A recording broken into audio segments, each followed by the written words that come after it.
जिसका मन बस में नहीं उसके सब साधन व्यर्थ हो जाते हैं। आपकी साधना का आपको फल मिला है, उसका फल है मन। मन कैसा है आपका? मनोनिग्रह सबसे बड़ा साधन है। मनोजय ही अगर नहीं हुआ, मन पर विजय प्राप्त नहीं की, तो बड़ी बड़ी तपस्या, बड़े बड़े अनुष्ठानों के फल को नाश कर देता है, ऐसे आचरण करा देता है। बड़े बड़े वीरों को चारों खानों चित्त पलटा दे, ऐसा बलवान मन है। इसलिए बड़े बड़े पंडितों को ज्ञान के शिखर से गिराने की ताकत रखता है मन। इसलिए चौकन्ना रहे साधक, तुम्हारा मन बड़ा बली दुश्मन है, दुर्जय है, दुर्धर है। तुकाराम जी कहते हैं बड़े बड़ों को इसने चौपट कर दिया, मैंने देखा है। इसलिए विषयों की तरफ दौड़ लगाने वाले इस मन के ऊपर आसन लगा लो और इस करामाती मन को भगवान नाम में ऊपर आसन लगाने का मतलब हर समय नजर जाएगा कहां? राधा राधा राधा राधा। मांगे पर तभी तो बली, सूर एक भूमंडली। जिसने इस भागते हुए मन को वश में कर लिया, भूमंडल में उसके समान कोई योद्धा नहीं है। सबसे बड़ा सूरवीर वही जो मन को वश में कर ले। हमारे सुख दुख का कारण कोई दूसरा नहीं हो सकता, हमारा मन ही है। ना कोई देवता है, ना कोई कर्म है, ना कोई काल है। ये मन ही हमारे सुख दुख का कारण है। मन में अनंत वृत्तियां उठती हैं भोगों की, उनको जो मिटा दे वही महात्मा है। दान धर्म यम नियम कर्म ज्ञान व्रत तपस्या, इन सब का फल है मन का शांत हो जाना, निर्मल हो जाना। अगर नहीं हुआ तो सब चौपट कर देगा ये तुम्हारा दान धर्म यम नियम कर्म ज्ञान व्रत तप, सब चौपट कर देगा ये मन। परो ही योगो मनसा समाधि, मन का समता में युक्त हो जाना, भगवदाकार हो जाना ही परम योग है। जिसका मन शांत है, जिसका मन स्थिर है, जिसका मन भगवान में लग गया है, उसके सारे तीर्थ दान आदि का फल प्राप्त हो गया। अगर नहीं लगा तो कुछ नहीं प्राप्त हुआ। इंद्र चंद्रमा ये सब मन के द्वारा ही कलंकित हुए हैं। 1000 भग शरीर में थी देवराज इंद्र के महात्मा गौतम जी के शाप से, और आज भी चंद्रमा में कलंक है गुरुपत्नी गामी का। ये सब मन का ही खेल हुआ। ऐसे दुर्जय मन पर जो बड़े बड़े देवता विजय नहीं प्राप्त कर सकते, मानव देह में विजय प्राप्त करने का अवसर है। ये बलवानों का बलवान है, ये समय से नहीं मरता। जैसे समय से शरीर कमजोर हो जाता है, ऐसे मन कमजोर हो जाएगा। बोले नहीं, मन शरीर रोगी होने पर भी नहीं कमजोर होता, मन बुढ़ापा होने पर भी नहीं कमजोर होता, शरीर कृश होने पर भी मन कृश नहीं होता। मन को बस में करना होता है वैराग्य से, भजन से। जेविम हिरेनी हीरा चिरीजे, तेविम मने जी मन धीरीजे।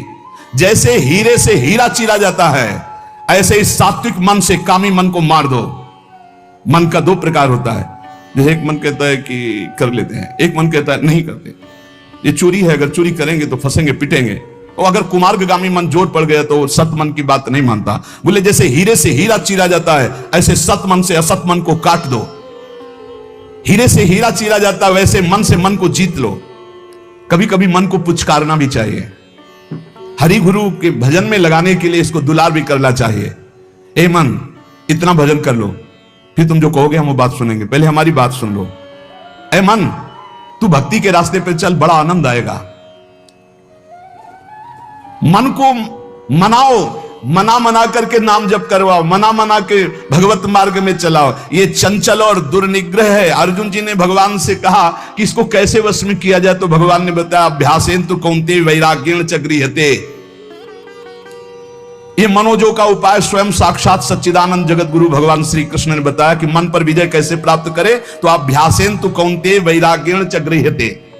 वैराग्य के सहारे सहारे इस मन को वश में किया जाए, इसको बार बार अभ्यास में लगाया जाए। नाम जप, स्तोत्र गायन, पद गायन, ठाकुर सेवा, सत्संग, इसे अभ्यास कहते हैं। और वैराग्य जहां जहां भोगों से जाए बार बार उसको हटाओ। मन की एक बड़ी अच्छी बात है, इसको लगाना होता, फिर इसको जहां चस्का लग गया जिस बात का, फिर उसे छोड़ नहीं सकता। इसका स्वभाव है। बहुत वर्षों से, बहुत जन्मों से हम इसे भोगों में लगाते चले आए, इसको चस्का मिल गया भोगों का। अब श्री भगवान की तरफ लगाते हैं। अब ये लगता नहीं, बार बार लगाइए, लग जाएगा। भगवान ने कहा अभ्यास और वैराग्य। अभ्यास से बार बार नाम जप में लगाना, पद गायन में लगाना, समय से सत्संग में आ जाना, बार बार सत्संग सुनना, बार बार नाम जप, तो ये अभ्यास हमारा। अभ्यास योग युक्तेन है। जब हम अभ्यास योग से युक्त होते तो हमारा चित्त फिर जाने नहीं लगता है, धीरे धीरे वो शांत होने लगता है। एक ओर वैराग्य को कसे और दूसरी ओर विषयों में जाने वाले मन को बार बार हटाकर प्रभु में लगाए, इसे अभ्यास कहते हैं। बड़ा कठिन है मन को भजन में लगाना। इस मन की उत्तम गति है यदि इसे निरंतर नाम जप करवाया जाए। 4 मुक्तियां दासी बनकर के उसके चरणों में पड़ जाती जो अपने मन से नाम जपाने लगता है। देखो आखिरी बात तो मन का ही शांत हो जाना है। प्रारंभ में हम कहते मन लगे न लगे भाव को भाव न खालसो नाम जपत मंगल दिस दशो। लेकिन भजन का फल यह है कि सावई मना कृष्ण पदारविंद हो, मन श्री कृष्ण चरणारविंद में प्रिया चरणारविंद में लग जाए। गति अधोगति मनांची है युक्ति मन लावी एकांति साधु संगे। अगर मन साधु संग में लगा भजन में लगा तो सदगति, और मन गंदे आचरणों में लगा तो दुर्गति। इसी मन से सदगति और दुर्गति होती है। हमें तो लगता है श्री तुकाराम जी महाराज कह रहे हैं मन को अगर वश में कर लिया इससे बड़ी कोई सिद्धावस्था नहीं है। मन को अधीन कर ले, फुसला के, दुलार के, डांट के, फटकार के, ये बहुत जगह फंसा रहता है। मन यदि बंधा हुआ है तो हर समय जलाता रहता है। मन यदि प्रभु में लगा हुआ है तो आनंद की उमगन आती रहती है। उत्तम गति अथवा अधोगति देने वाला ये मन है। मन ही साधक, पाठक, पंडित, श्रोता, वक्ता सबको अपने अधीन किए हुए, कोई बिरला इसको अधीन कर पाता है। तुकाराम कहते हैं, हाथ उठा के कह रहे हैं कि मन को वश में करने से बढ़कर कोई साधना नहीं है। मन को वश में करो, पहले इसको अपने वश में करो, नाम जप करवाओ, कथा कीर्तन वार्ता बार बार इसमें लगाओ। अगर मन वश में नहीं हुआ तो ये प्रपंच रचता रहेगा। मन को प्रसन्न कर लो। मन विषयों से हर्षित होता है और शोकित होता है, प्रसन्न होता है भगवान के चिंतन से। मन को खींचकर विषय प्रवाह से हरिभजन में बांध दो। इसको मन की रखवाली करते रहो 24 घंटे, जहां जहां जाए खींच खींच कर उसे हरिभजन में लगाओ। तुका म्याणे मना पाहिजे अंकुश नित्य नवादिश जागृति चा। तुकाराम जी कहते हैं मन पर अंकुश रखो, नाम का राम कृष्ण हरि, राधा राधा राधा। जैसे मत वाले हाथी को वश में करने का अंकुश, ऐसे नाम अंकुश है। हर समय नाम चलाते रहो, भागेगा मन, बार बार खींच कर लाओ। जिस दिन मन को चस्का लग गया नाम का तो नवीन आनंद उत्पन्न होने लगेगा। नित्य जब से जग जाओ तब से यही हमारा धंधा है, मन को खींच खींच कर बार बार भगवान में लगाना। मदोन्मत्त हाथी जैसे बिना अंकुश के नहीं संभलता, ऐसे भगवान के अखंड भजन के बिना मन नहीं संभलता। राधा राधा। तुकाराम जी कह रहे हैं मन बड़ा भारी देवता है, बड़ा चंचल है और बहुत दुष्ट है, ये संभालना बहुत कठिन हो रहा है। इसी का सारा खेल है। वो भगवान से प्रार्थना करते हैं पांडुरंगा से, आवरिताम मन नावरे दुर्जन घात करी मन मांझे मज अंतरिम संसार भक्ति बाह्यात्कार महानो अंतर तुझ्या पाई। हे विठ्ठल भगवान, मन रोकने का मैंने बहुत उपाय किया। गोस्वामी तुलसीदास जी महाराज भी कह रहे एक पद में विनय पत्रिका में, जैसे यहां श्री तुकाराम जी पांडुरंगा विठ्ठल भगवान से कह रहे, आवरिताम मन नावरे दुर्जन, मैंने बहुत रोकना चाहा, मैं अपने मन को पर नहीं रुका। मेरा मन मुझे हानि ही पहुंचाता जा रहा है। इसके अंतर में केवल भोग वासनाएं भरी हुई है। भक्ति केवल एक बाहरी दिखावा कर रहा है, अंदर तो केवल भोग चाह रहा है मन। हे पांडुरंगा, तुम सबके अंतर की जानने वाले हो, तुम्हारे चरणों में समर्पित हो, देख लो। ये मन संसार की बातें सोचने में सुख, आपकी बातें सोचने में दुख मान रहा है। तेरे और मेरे बीच में पांडुरंगा ये मन ही बाधा पड़ा है। मैं तो भजन पूजन करना चाहता हूं, ये अंदर बैठे बैठे संसार का चिंतन करता है। मैं आपका ध्यान करना चाहता हूं, ये भोगों का ध्यान करता है। ये बड़ा ढोंग कर रहा है प्रभु। देखो बिल्कुल महापुरुष जन कैसे खुल के बात करते हैं। प्रभु ये बड़ा ढोंग कर रहा है, मैं आपका ध्यान करना चाहता हूं, ये भोगों का ध्यान करता है। मैं आपका पूजन करना चाहती हूँ, विषय भोगना चाहता है। आओ आओ दौड़ आओ पांडुरंगा, संभाल लो काम क्रोध आड़ पाले पर्वत, राहिला अनंत पैली कड़े, नुलंघ मदना सापडे वाट, तुस्तर हा घाट बैरियांचा। हमारे और आपके बीच में पर्वत खड़ा कर दिया काम क्रोध लोभ मोह मद मत्सर का इसी मन ने। मैं नहीं लांघ सकता इन पहाड़ों को पांडुरंगा, कोई रास्ता भी नहीं है, ये बैरी है, बड़ा घाट दुस्तर है, बस मैं तुम्हारी शरण में हूं, पार कर दो। गोस्वामी जी भी महाराज, तुलसीदास जी महाराज कह रहे, हे हरि, ये जो मेरा मन है ये बड़ा हठीला है, हठ नहीं तजता। हे हरि, ये मेरा मन हठ नहीं तज रहा है। नाथ, मैं रात दिन इसे सिखाता हूं, गलत मत चल, जलेगा, फंसेगा, पिटेगा, दुर्गति होगी, छोड़ दे, लेकिन नहीं मानता प्रभु। ये करत स्वभाव निजे, बार बार उन्हीं भोगों में भाग के जाता है। ज्यों जुवती अनुभवती प्रसवती, उदाहरण में दे रहे हैं कि इसके मन की दशा कैसे, जब कोई स्त्री गर्भवती होती है और प्रसव पीड़ा गर्भादि का वो सोचती है अब कभी, जैसे जब प्रसव पीड़ा से व्याकुल होती है, सोचती है दोबारा कभी ऐसा संयोग नहीं होगा, पर फिर वही ऐसे ही मन जब पिटता है तो कहता कभी जिंदगी में नहीं, और 10-5 दिन व्यतीत हुए फिर वही कर बैठता, हे हरि कैसे बताऊं ये नीच मन कैसे मुझे फंसा रहा है। बहुत गंभीर विषय है। ये मन भटकता घूम रहा है, ग्रह पशु, लोलुप भ्रम ग्रह पशु, ग्रह पशु कहते कुत्ता, कुत्ते की तरह भोगों में भटकता घूम रहा है। जैसे कुत्ते को डंडा ईंट जूता कुछ भी मारो लेकिन फिर टुकड़ा फेंको फिर वहीं जाएगा, ऐसे नीचे मन कैसे। कोई ऐसा नहीं होगा जो सतमार्ग में चलने वाला इसका परिचय न प्राप्त किया हो। किसी से भी पूछो तो थर्रा के कहते भैया मन बहुत ऐसे, सच्चा चलने वाला, कच्चा चलने वाला तो उसको कहे उसका तो मन ही सुख दिखला रहा है गलत भोगों में, लेकिन जो सच्चाई से चलता है वो ऐसे कर मन, अरे भाई राधा राधा राधा, कितना जलाया है, कितना ये दुख देता है, पूछो मन। सुनो, पद त्राण का मतलब होता जूता, बोले चाहे रात दिन जूता बरसे लेकिन फिर भी ये वही आचरण करेगा, ये मानने वाला नहीं। गोस्वामी जी कह रहे हैं लोलुप भ्रम ग्रह पशु ज्यो जहां ता सिर पद त्राण बजे, जिनकी आज्ञा का कोई भी स्वप्न में उल्लंघन नहीं कर सकता, ऐसे लोगों को विषयों में फंस करके दीन होते देखा गया है। ऐसे जैसे बंदर नचाने वाला जैसे नचावे ना, तो उस माया की बलवत्ता को देख करके बड़े बड़े विवेकी, बड़े बड़े बुद्धिमान प्रभु को नमस्कार करते हैं कि आखिरकार है तो मेरे मालिक की ही माया समझ में आ रही। तदपि अधम विचरत तेहि मार्ग कबहु न मूड लजे, मेरो मन हरिजू हठ न तजे।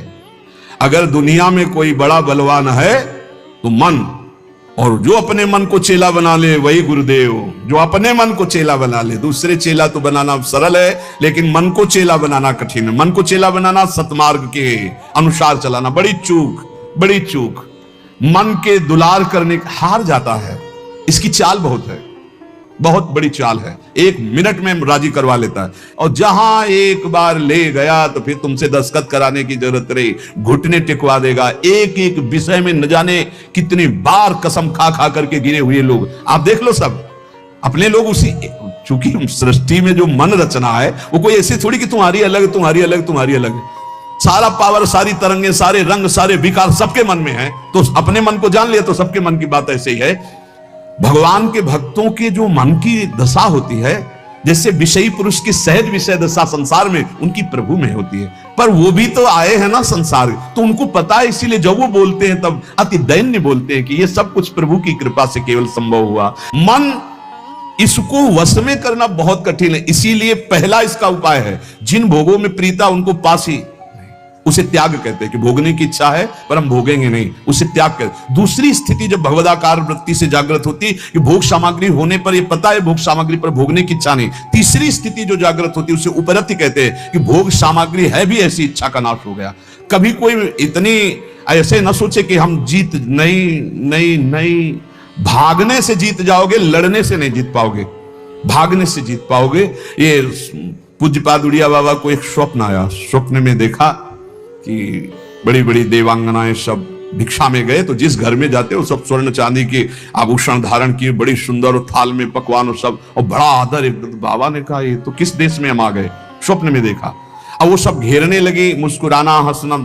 बाबा ने कमंडल पकड़ा, भागना शुरू किया। भागते भागते जब एकांत देश में लौट के देखा कोई नहीं, तब सांस ली। तो जब जगे तब उनको अच्छा लगा, तो उनसे पूछा कि आप भागे क्यों थे? बोले पहली बात तो स्वप्न थी, वहां कोई हम जागृत तो थे नहीं, पर भागने से ही बच सकते हो। भागो, जो भागा माया से, जो भागा वो भगवान को प्राप्त हो गया। बहुत सावधानी, यहां हिम्मत करके ताल ठोकने की जरूरत नहीं है, क्योंकि जिनके तुम अंश हो उन्हीं की मम माया दुरत्या। हाँ हार्यो करी जतन विविध विधि, अतिशय प्रबल अजय। हृदय से बता रहे, जैसा गोस्वामी जी कह रहे ना, हर सच्चा साधक यही बोलेगा, हो हार्यो करी जतन विविध विधि, अतिशय प्रबल अजय। कितना आप थोड़ी देर उस जीव की दुर्दशा पर सोचिए। पूरी खोपड़ी में कीड़े पड़े हुए हैं कुत्ते के, दूसरे कुत्ते उसे नोच रहे हैं, काट रहे हैं, फिर भी वो पीछा किए हुए जा रहा है। कैसी दुर्दशा मन की, ऐसी ठीक दुर्दशा है। शरीर जर्जर हो रहा है, मृत्यु का ठिकाना नहीं है, नाना प्रकार की चिंताएं, सुख, फिर भी मन विषय में। क्या उस कुत्ते से कम स्थिति है ये? शरीर जर्जर हो रहा है, मृत्यु की अवस्था कब आ जाए। भगवत प्राप्ति के लिए अच्छा समय है कि जितनी श्वासें राधा राधा रट लो, पर ये मन नहीं। ऐसी अवस्थाओं में भी वो विषय में ही सुख भोगना चाहता है। क्या ये कितनी निंदनीय, कह रहे ना, लोलुप भ्रम ग्रह पशु जियो जहां तहां सिर पद त्राण बजाए। भक्तों में क्यों आता है कभी कभी कि उनका मन उनको परास्त कर देता है और रोने लगते हैं, वो नीचा अपने को देखने लगते हैं। क्यों ऐसा आता है? कीन हो इस कबहू अभिमाना, सुख हो वंचा कृपा निधाना। नहीं, भगवान कभी अपने भक्त को ऐसा कुसंग नहीं होने देते, ना मन से न तन से। अगर कभी ऐसा कुछ है तो कीन हो इस कबहू अभिमाना, सुख हो वंचा कृपा निधाना। श्री तुकाराम जी महाराज कहते हैं, मन पर विजय प्राप्त नहीं किया तो तुम्हारा परमार्थ मिथ्या हो जाएगा। कैसे मिथ्या हो जाए? 50 वर्ष ब्रह्मचर्य रहे, 5 मिनट चूक हो गई, सब मिटिया मेट हो गया परमार्थ का पथिक। 50 वर्ष से तुम्हारी जय जयकार हो रही, 5 मिनट कोई गलत काम हो गया, सब ये थूकने लगेंगे। हे, इनकी श्रद्धा जानते हो कैसी होती? जैसी हवा चली पत्ता वैसे ही भाग जाएगा। इन पत्तों को मत समझो कि आपके हैं। क्या स्थिति उनको कुछ पता नहीं, वो तो हवा चली है। अनुकूल हवा चली तो जय हो, प्रतिकूल चली तो कोई दिखाई नहीं देगा। तुकाराम जी कहते इस पर विश्वास मत करो कि इससे तुम्हारे वैराग्य तपस्या का फल है। ये नहीं है तपस्या वैराग्य का फल, मनोजव है, मन पर विजय पर। ये सच्चाई बिल्कुल चलनी लगा के बात कर रहे हैं, अगर समझ पावे तो। थोड़ा कड़ुआ है क्योंकि इसमें मिलावट नहीं है, बड़े सिद्ध महापुरुष हैं। सार्वभौम राज्य प्राप्त करने वाले चक्रवर्ती राजा की भी अपेक्षा महान बलशाली राजा वो है जो अपने मन पर विजय प्राप्त कर लेता है। इसलिए साधु की देश विदेश सब जगह सम्मान और मान्यता होती है, क्योंकि वो मन विजयी होता है। हमारे इस पुण्य भारतवर्ष देश में असंख्यों जीव पैदा होते हैं, असंख्यों मर मिटते हैं। बहुत से राजा हुए, बहुत से रंक हुए, चले गए, पर भीष्म, हरिश्चंद्र, प्रहलाद, हनुमान, भरत, तुलसीदास जी, मीराबाई, रामदास, एकनाथ, ज्ञानदेव, छत्रपति शिवाजी, अहिल्याबाई, ये बड़े बड़े जिनका नाम इतिहास में जय घोष किया, ये सब मनोजयी, मन पर विजय प्राप्त हुई। इनके समान कौन हो सकता है? जिसने मन पर विवेक की जीन कस दी और वैराग्य की लगाम लगा करके और भगवत चिंतन रूपी आसन जमा कर बैठ गया, वही मन पर विजय प्राप्त कर सकता है। विवेकवान, भजनानंदी, वैराग्यवान। प्रहलाद जी ने अपने पिता से कहा, पिताजी तुम अपने को बहुत बलवान समझते हो, लेकिन मैं तुम्हें बहुत निर्बल देख रहा हूं। क्यों निर्बल देख रहा हूं? क्योंकि तुम अपने चित्त में बैठे हुए द्वेष को नहीं निकाल पा रहे हो, असुर भाव को नहीं निकाल पा रहे हो। आपका ये शत्रु है। समम मनो धत्स्व ना संति विदिशा। तुम मन में समत्व तो नहीं ला पा रहे, द्वेष बैठाले हुए हो, इसलिए सबसे कमजोर हो आप। ये उच्छृंखल कुमार्गगामी भागने वाले मन को साधक हर समय चौकन्ना होकर नजर रखता रहे, नहीं तो ये कमाई हुई भजन की पूंजी लुटा देगा। जिनका वैराग्य सच्चा है, आदर्श पुरुष हैं, वो अपने आगे आदर्श वैरागियों को रख के चलते हैं। चाल चलन में जो ढीले ढाले हैं उनको फसाव में फंसा लेती है माया। चाल चलन बिल्कुल पक्का होना चाहिए। एक संत भगवान वैरागी एक बार भोजन पाते थे, एक आश्रम में गए, वहीं थे, उनको गाय का 1 गिलास दूध दिया गया। उन्होंने हाथ जोड़ा और कहा कि हमारा नियम है एक बार केवल आहार करते हैं। तो स्वामी जी दूध से क्या होगा? हमारा नियम है हम एक बार आहार। शुद्ध गाय का दूध, इसमें ऐसी डांट लगाए कि नजदीक नहीं हुए। वही उदर भरण पोषण, वही शरीर की पुष्टता, वही खान पान की बात। कोई ब्रह्म चर्चा की? जब एक बार कह दिया कि एक बार आहार शरीर में डालते, ये क्या विषयी पुरुषों के जैसा बार बार दूध ले लो दूध ले लो, डांट दो। एक खीर दोबारा 1 चम्मच परोस दी तो प्रहार कर दे, थप्पड़ मार दे। भक्तमाल जी नहीं, साधु अपनी निष्ठा अपना, उसमें प्रियता नहीं, शरीर भोग के लिए प्रियता नहीं। जिनका लुजलुजा स्वभाव होता है, जिनकी चलन चाल ढील होती है, उसको माया फंसा लेती है। इसलिए वैरागी कैसा वैरागी होना चाहिए? नारियल के फल जैसा, अंदर एकदम मलाई जैसी कच्ची गरी, ऊपर देखो झूठ कठोर खप्पर, बस ऐसा ऊपर से ऐसा झाकर नजर आना चाहिए कि भैया नजदीक, और अंदर माला माल, अंदर एकदम हृदय